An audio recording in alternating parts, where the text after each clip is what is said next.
আসসালামু আলাইকুম। মাস্টার্স চান্সপ্রাপ্ত কলেজে ভর্তি নেবে আগামী সপ্তাহে 30 জনের মধ্যে ভর্তি হয়ে যাবেন। এটা কারা করবেন? যারা সদ্য মাস্টার্সে চান্স পেয়েছেন, অনার্স থেকে মাস্টার্স করার জন্য মাস্টার্স ফাইনালে, যাই হোক তাদের জন্য এই নোটিশটা অলরেডি প্রকাশ হয়েছে। তো চলুন ভর্তি হতে কী কী লাগবে বিস্তারিত এই ভিডিওতে আমরা জেনে নেব।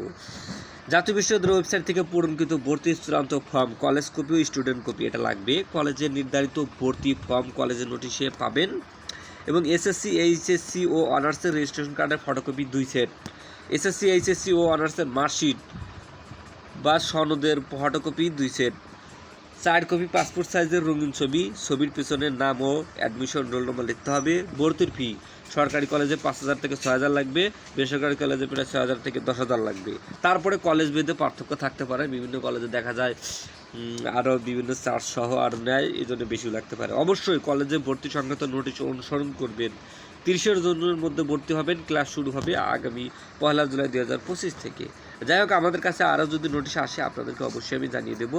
তাই আপনারা দেখতে থাকুন আল-আমিন একাডেমি ইউটিউব চ্যানেল। আমাদের চ্যানেলে থাকলে আপনার এডুকেশনাল গুরুত্বপূর্ণ ভিডিওগুলোর সমস্ত নোটিশগুলো আমাদের সাথে পেয়ে যাবেন ইনশাআল্লাহ।